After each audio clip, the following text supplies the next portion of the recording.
సుమన్ టీవీలో మీ business promotions కోసం ఈ కింది నెంబర్ను సంప్రదించగలరు.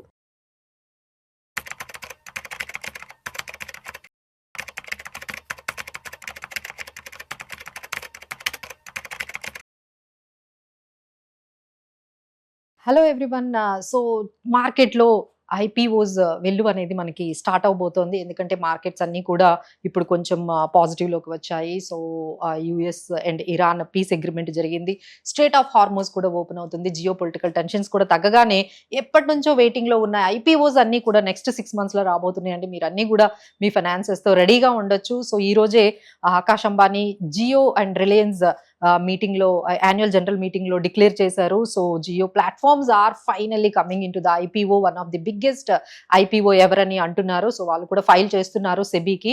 ఆ తర్వాత మనకి ఎన్ఎస్సి ఎప్పటినుంచో 5 ఇయర్స్ నుంచి లాంగ్ వెయిట్ తర్వాత ఫైనల్‌గా ఎన్ఎస్సి కూడా వాళ్ళు కూడా ఫైల్ చేశారు. సో అది కూడా వాళ్ళ డేట్స్‌తో ఐపీఓ డేట్స్‌తో రాబోతోంది. అది కూడా బిగ్గెస్ట్ ఐపీఓ ఆల్మోస్ట్ 30,000 crore ఓఎఫ్ఎస్‌తో మనకి ఎన్ఎస్సి వాళ్ళు రాబోతున్నారు. ఆ తర్వాత ఈ కామర్స్ నుంచి మనం చూసుకున్నట్లయితే జెప్టో రాబోతోంది. అలానే ఎన్బిఎఫ్సిస్ నుంచి మనకి హీరో ఫిన్క్రాప్ రాబోతోంది. అలానే ఏఎంసీస్ అండ్ ఫండ్స్ మేనేజ్మెంట్ నుంచి ఎస్బీఐ ఫండ్స్ మేనేజ్మెంట్ వస్తోంది. అలానే అనలిటిక్స్ అంటే ఏఏకి సంబంధించిన ప్రాక్టికల్ అనలిటిక్స్ అనే కంపెనీ మనకి రాబోతోంది. అలానే హాస్పిటాలిటీ హోటల్స్ కి సంబంధించి ప్రెస్టీజ్ హాస్పిటాలిటీస్ దగ్గర నుంచి మనకి ప్రెస్టీజ్ వాళ్ళది మనకి అదొక ఐపీఓ రాబోతుంది. సో ఇలా చాలా మేజర్ ఐపీఓస్ నేను ఇక్కడ మీకు మెన్షన్ చేశానండి. But there are many other IPOs which are coming. అలానే గవర్నమెంట్ కూడా కొంచెం ఫిజికల్ డెఫిసిట్ ని తగ్గించుకోవడానికి వాళ్ళు కూడా స్టేక్ సేల్ అనేది స్టార్ట్ చేశారు. సో గవర్నమెంట్ వాళ్ళు డిస్ఇన్వెస్ట్మెంట్ కి సంబంధించి కొంత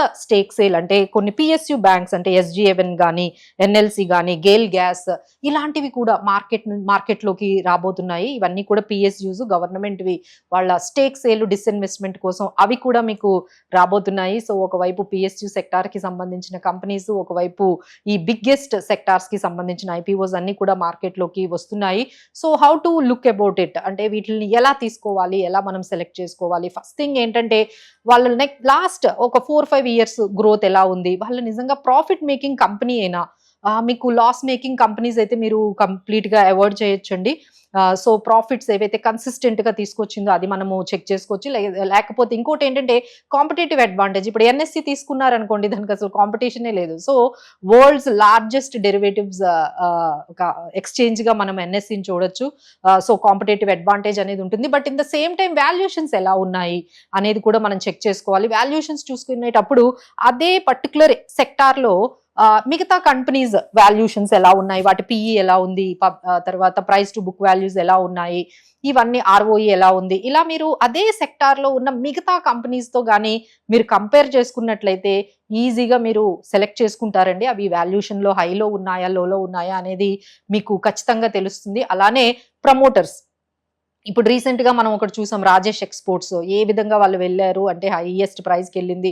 ఆ తర్వాత ఏ విధంగా అది 90% వెల్త్ ని ఎరోడ్ చేసుకుంటూ వెళ్ళిపోయింది. ఎప్పుడైతే ప్రమోటర్స్ ఖచ్చితంగా లేకపోతే అది కూడా ఎంత మంచి వాల్యుయేషన్స్ తో మనకి అంటే ఎంత అట్రాక్టివ్ గా కనిపించినా we should avoid if the promoters governance కానీ బాగాలేకపోతే మనం దాన్ని కంప్లీట్ గా అవాయిడ్ చేసేయాల్సి ఉంటుందండి.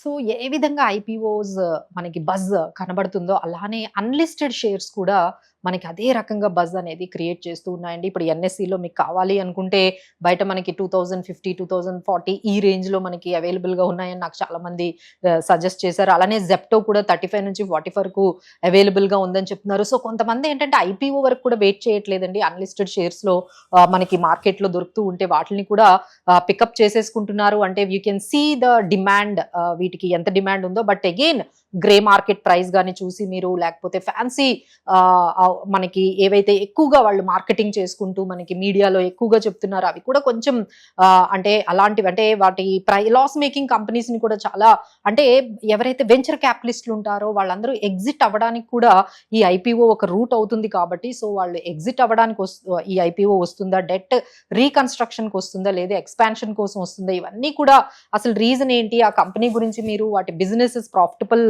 బిజినెస్ ఉందా లేదా అనేది చెక్ చేసుకుంటూ వెళ్ళాలండి. దానికి మేము చాలా డీటెయిల్ గా చెప్పాము. పీర్ కంపారిజన్ అనేది చేసుకోవాలి, ప్రాఫిటబుల్ గా ఉందా, గ్రోత్ ప్రొజెక్షన్స్ ఎలా ఉన్నాయి, నెక్స్ట్ 5 ఇయర్స్ వరకు ఏ విధంగా ఉంటాయి, ఇవన్నీ మీరు చెక్ చేసుకోవచ్చు.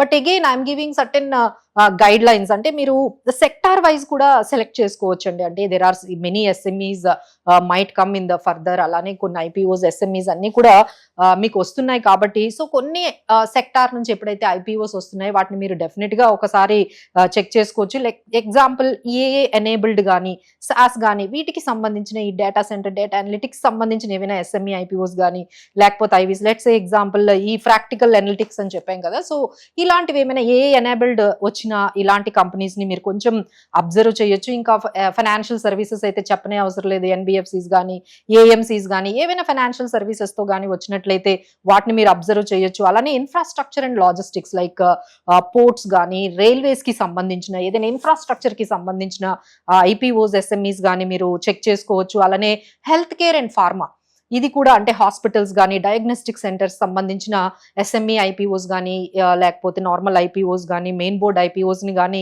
మీరు చెక్ చేసుకోవచ్చు. అలానే టెక్నాలజీ, హెల్త్ కేర్, లాజిస్టిక్స్, అలానే మనకి ఏఏ అండ్ ఫైనాన్షియల్ సర్వీసెస్ ఇవి చాలా లైమ్ లైట్ లో మనకి కనిపిస్తున్నాయండి. సో ఇలాంటివి మనకి నెక్స్ట్ 6 months నుంచి, ఎందుకంటే మార్కెట్స్ ఇప్పుడు మళ్ళీ రీబౌండ్ అవుతూ ఉన్నాయి కాబట్టి పాజిటివిటీ వస్తుంది. So you can see many IPOs SME IPOs are flooding out.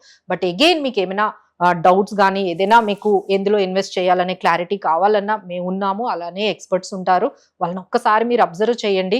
But don't go for like listing gains కోసం కాకుండా మీకు ఆ బిజినెస్ నచ్చితే ఆ బిజినెస్ తో మీరు ట్రావెల్ చేయాలి యాజ్ ఎ ఓనర్ గా అనుకుంటే 5-10 years definitely the IPOs will give you a very big wealth creation.